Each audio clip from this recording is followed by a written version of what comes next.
Olá pessoal, tudo bem com vocês? Hoje concluiremos o caderno 3, mais precisamente a unidade 4, que fala sobre o fim do segundo reinado. E falaremos um pouco sobre as mulheres, os índios e os afrodescendentes no Brasil nesse contexto, ou nesse período. Então, aqui fala um pouquinho sobre o fim da escravidão no Brasil.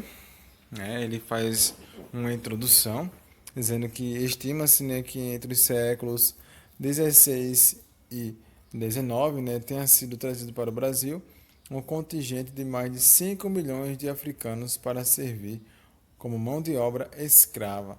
E durante as primeiras décadas do século XIX, justamente no período de expansão cafeeira no sudeste do Brasil, que foi um assunto que nós vimos anteriormente, ocorreu a maior entrada de africanos no país, pois nossa agricultura estava baseada no uso desse tipo de mão de obra. Então, aqui ele fala um pouquinho sobre as expressões inglesas, que a partir dos séculos 18 e 19 tornou-se uma grande potência mundial e três fatores impulsionaram a política inglesa contra a escravidão, que foi a Revolução Industrial, pois com o aumento da produção inglesa, sobretudo de tecidos, era necessário investir em uma política de expansão da economia que culminasse no aumento da demanda desses produtos. E uma das saídas foi abolir a escravidão em todos os seus territórios. Assim, os recursos aplicados na compra de escravos seriam destinados à compra dos produtos industrializados ou produtos manufaturados, como também eram e são chamados. Além disso, o contingente africano aumentando seria convertido em mercado consumidor.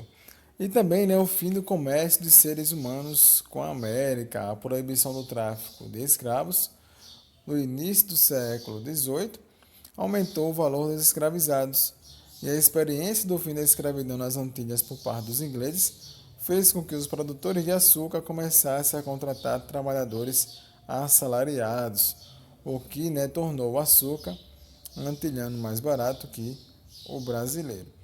E as pressões inglesas para o fim da escravidão começaram no Brasil ainda em 1810, com tratados assinados com Dom João VI e continuaram nos anos seguintes, porém sendo duramente combatido pela elite política brasileira que dependia da monocultura da cana-de-açúcar e também da escravidão. Nesse período, vai começar a colocar em prática a Lei Eusébio de Queiroz, que em 31 do século XIX, depois de grande pressão dos ingleses, o governo brasileiro aprovou essa lei, que instituiu o tráfico de escravos. Porém, os traficantes e proprietários de escravizados ignoraram a lei e continuaram a trazer cada vez mais seres humanos da África em condição de escravos. Os ingleses passaram a vigiar melhor essas ações e também começaram a apreender navios suspeitos de transporte de pessoas nessa condição. Então, gente, percebam aí que os interesses em abolir a escravidão não estavam de acordo com uma questão humana, e sim por questões políticas e econômicas. Então, as relações entre o Brasil e a Inglaterra agradaram-se em 1846, quando o Parlamento Britânico aprovou o Bill Aberdeen, ou Slave Trade Suppression Act, que autorizava a Marinha Inglesa a tratar os navios que transportavam seres humanos em condição de escravos como piratas, assim podiam prendê-los e julgar os responsáveis em tribunais britânicos. O Brasil, sem conseguir revidar as ações da Inglaterra, passou a contribuir realmente com o fim do tráfico de seres humanos em condição de escravos. Em 1850, o parlamento aprovou a Lei Eusébio de Queiroz, que proibia definitivamente o tráfico de seres humanos em condição de escravos no Brasil, e dessa vez a lei saiu do papel, e a entrada de escravos no Brasil passou a sofrer duras quedas, até que em 60 essa prática desapareceu. Aqui tem uma estimativa de seres humanos que vieram através do tráfico durante o século XIX, né? Então, a gente percebe que entre 46 e 50 houve um aumento muito grande e de 51 a 55 uma queda bastante significativa. Então, a Lei Eusébio de Queiroz resultou no fim de uma prática econômica altamente rentável aos brasileiros, né, lucrativa. Porém, gente, o capital que antes era investido nesse tipo de comércio foi deslocado para outras atividades econômicas, sobretudo para a indústria. Já com relação à agricultura brasileira, principalmente a cafeicultura, houve falta de mão de obra, né, o que de imediato foi suprida pelo comércio interprovincial de escravos. Logo em seguida, porém, vieram os imigrantes europeus para suprir a demanda de mão de obra e também, né, para branquear a população brasileira, que era isso, né, que a elite daquela época buscava aí durante aquele contexto. Então, dando continuidade, agora falaremos um pouco sobre os movimentos populares abolicionistas, né, os movimentos que lutaram contra a escravidão. Então, na segunda metade do século XIX, muitos movimentos anti-escravistas, né, surgiram no Brasil. E dois fatores foram importantes para o desencadeamento desses movimentos. Primeiro, com a vitória brasileira na Guerra do Paraguai, os militares aumentaram a crítica contra a escravidão, situação, né, que iria agravar a revolta contra o governo imperial, pois ele não cumpriu a promessa de libertar os escravizados que haviam lutado em nome do Brasil.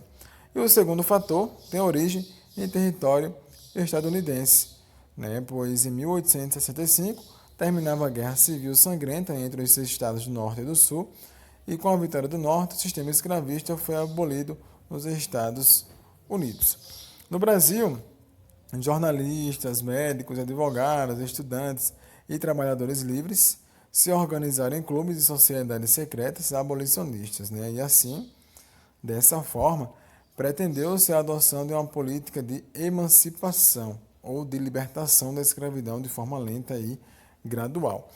E os movimentos abolicionistas afirmaram, porém, que a liberdade deveria vir acompanhada de medidas que levassem o liberto a exercer plenamente sua cidadania. Porém, pessoal, isso não aconteceu. Era preciso, né, por meio de reformas profundas, acabar com as influências políticas que a escravidão provocaria nessa população. E a intensificação das fugas e a desordem social promovia o medo do retorno das revoltas populares. E o medo provocado na elite política brasileira fez com que muitos proprietários de escravos passassem a abrir mão da escravidão, sem nunca abrir mão do controle político e de seus privilégios. Aqui a gente tem algumas leis abolicionistas que passaram, né, a existir a partir de 1860 e justamente, né, quando as experiências com a mão de obra livre e assalariada haviam sido muito positivas. A primeira delas foi a lei do ventre livre, né, que essa lei, pessoal, ela determinava que todos os bebês nascidos de mães escravas fossem libertos. Além disso, né, as crianças deveriam ficar com as mães até completar 8 anos de idade. Depois disso, os senhores poderiam decidir se desejavam receber uma indenização do Estado ou se preferiam que as crianças trabalhassem até completar 21 anos como forma de indenização. E essa lei passou a valer a partir de 1871. Houve também a Lei do Sexagenário, que foi criada em 1885, e ela foi proposta, né, pelo Gabinete Liberal, presidido pelo conselheiro Saraiva, né? E essa lei ela libertava todos os escravos com idade superior a 60 anos. Porém, o liberto deveria indenizar seu ex-senhor por mais 3 anos ou até completar 65. Porém, pessoal, isso mal acontecia, né? Até porque, devido às péssimas condições de vida dos escravos, eram poucos aqueles que chegavam, né, aos 60 anos e conseguiam aí, portanto, a sua libertação. Teve também a Lei Áurea de 1888, que foi a última, tá? E essa lei, né, apresentou, ou melhor, o senador Rodrigo Augusto ele apresentou sua proposta de abolir definitivamente a escravidão no Brasil no dia 11 de maio de 1888. E depois de aprovada, esta seguiu para a sanção da princesa Isabel, que estava substituindo seu pai, Dom Pedro II, né, já que ele estava ausente aqui do país. E no dia 13 de maio de 88, a princesa Isabel e o senador Rodrigo Augusto assinaram a Lei Áurea, colocando fim à escravidão no Brasil. Mas lembre-se que não foram por questões humanas, tá, gente? Não foram por questões de bondade, e sim por pressões externas, especialmente por parte da Inglaterra, né, que estavam determinadas, portanto, em mudar, né, todo o contexto aí, político e econômico do Brasil, né, e do mundo aí nessa época. Tá bom, gente? Então, aqui fala um pouquinho mais sobre o contexto, né, logo após o fim da escravidão, que o seu fim não promoveu no Brasil a integração social desejada pelos abolicionistas, pois, uma vez que já de início os libertos não tiveram acesso às terras, à educação ou à saúde, assim, a maioria deles foi marginalizada, né, ou excluídas da sociedade, e até mesmo impedido de arrumar um emprego, né, que lhes fosse garantido, né, vida digna. Além disso, após a abolição, o preconceito racial e as práticas discriminatórias se intensificaram no Brasil em relação aos africanos e a seus descendentes. Então a gente vai perceber que esse preconceito é algo estrutural, pois existe até os dias atuais. Então, nas lutas, né, pela cidadania, muitos movimentos conseguiram algum progresso, obtendo, né, conquistas legais que criminalizaram o racismo, mas isso só aconteceu na Constituição de 1988. Porém, havia grande diferença, né, entre o que se dizia nos textos das leis e o que realmente ocorria na sociedade. Portanto, gente, embora a escravidão tenha acabado, ela deixou marcas profundas em nossa sociedade e cabe a nós reverter essa situação, tá? Ser antirracista, né, e antipreconceituoso ou antidiscriminatório. Então, iremos falar um pouquinho agora sobre as mulheres e índios durante o século XIX, tá? Sobre os indígenas, o projeto de construção de uma identidade nacional aparece claramente nas obras românticas do Segundo Reinado. A ideia, né, era construir um elo entre os brasileiros, fazendo com que a memória coletiva unisse toda a população em uma mesma história, em uma mesma tradição e se identificasse, acima de tudo, com o imperador. Os indígenas eles foram representados nessas obras com os verdadeiros representantes da nacionalidade brasileira, os guardiões das raízes, né, e do passado do país, porém ele foi muito idealizado aí pelos romancistas, né? E por outro lado, né, a política implantada oficialmente pelo governo imperial tinha origem no assimilacionismo, né, que é uma política de assimilação entre os indígenas e os habitantes de origem europeia que viviam aqui no Brasil. Então, essa política, né, procurava incorporar os indígenas ao restante da população brasileira, transformando-os em cidadãos, independentemente de terem ou não seus direitos respeitados. Por essa decisão, o governo imperial também buscava integrar grande parte do território indígena ao território nacional. E isso aconteceu em 1850, da instituição da Lei de Terras no Brasil, tá? Quanto às mulheres, durante o século XIX, eram classificadas basicamente por três situações: sua condição social, pobres ou ricas, sua cor, negras ou brancas, e seu estatuto jurídico, né, livres, libertas ou escravizadas. E dependendo das combinações entre esses fatores, a atuação da mulher estava determinada na sociedade, bem como sua ocupação profissional ou até mesmo sua participação familiar.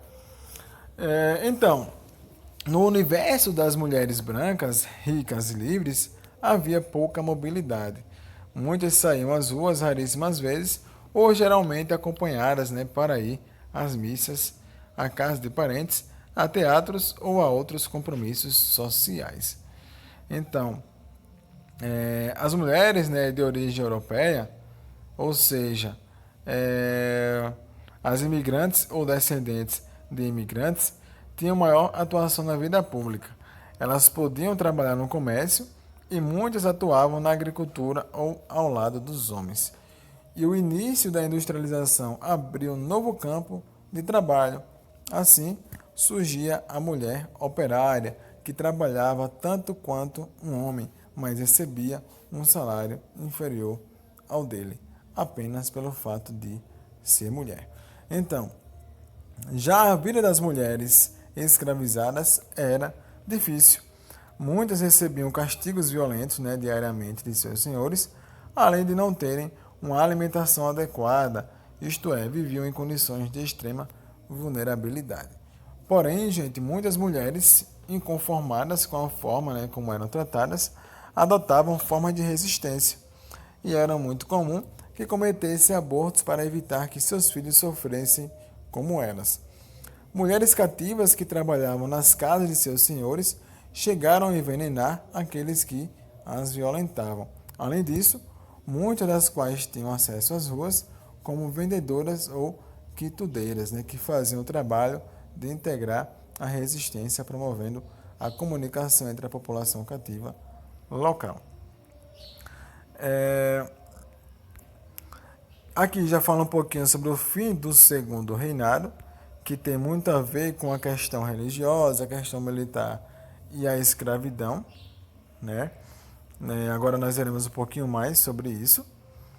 Então, o segundo reinado, né, ele terminou com a proclamação da República, um golpe que foi tramado aí pelos militares em 89, certo?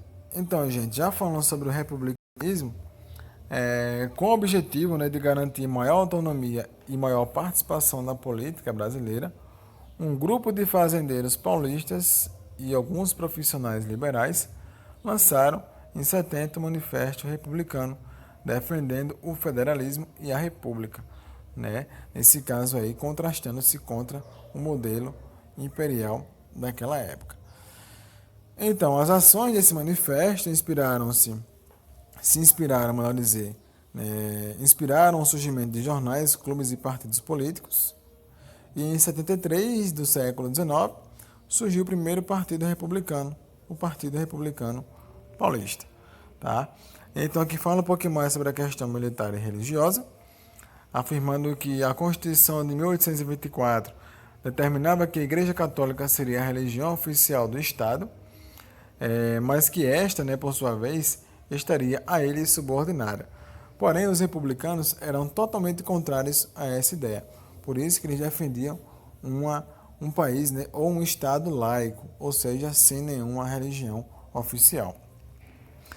E em 1864, né, o Papa Pio IX, ao publicar a Bula Syllabus, proibiu os clérigos de participar da maçonaria, na tentativa de combater a influência que essa entidade exercia dentro da igreja.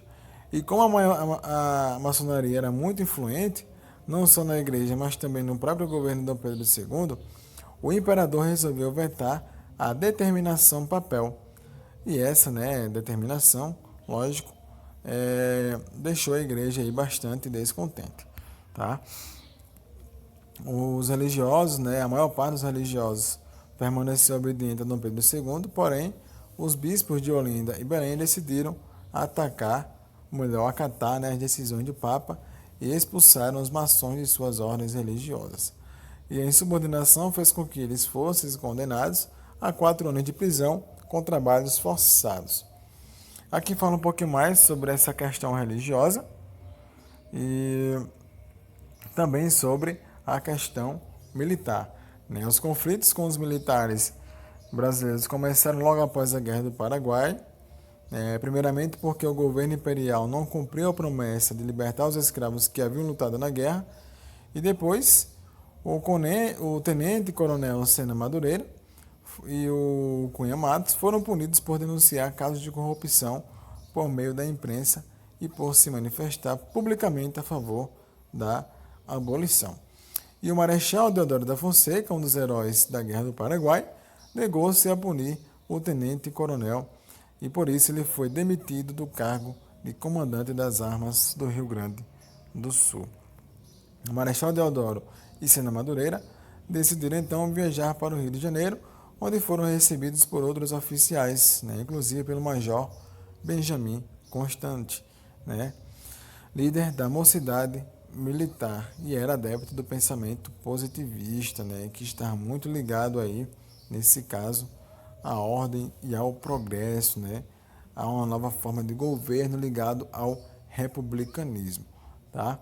Então, segundo essa ideologia positivista, o progresso brasileiro só ocorreria se o Brasil tivesse um governo forte que empreendesse o desenvolvimento técnico, científico e industrial no país. E esse progresso só seria possível com o fim da monarquia. Então, Benjamin, Deodoro e Sena conseguiram colocar a mocidade militar contra a monarquia, exercendo assim papel decisivo na proclamação da República em 1889. Aqui já falaremos um pouco sobre o fim da monarquia. Então, Dom Pedro II, no início de 1889, não tinha mais apoio dos militares nem da igreja, devido a esses conflitos que aconteceram com ele durante esse contexto aí social. E após a Lei Áurea, a insatisfação com a monarquia aumentou entre os fazendeiros paulistas, que dependiam da mão de obra escrava para manter seus privilégios. Então, pois eles foram obrigados a libertar seus escravos sem receber nada em troca. Assim, muitos desses fazendeiros passaram a integrar o Partido Republicano Paulista. Marechal Deodoro e Quintino, que eram líderes do movimento republicano, juntos combinaram a derrubada da monarquia.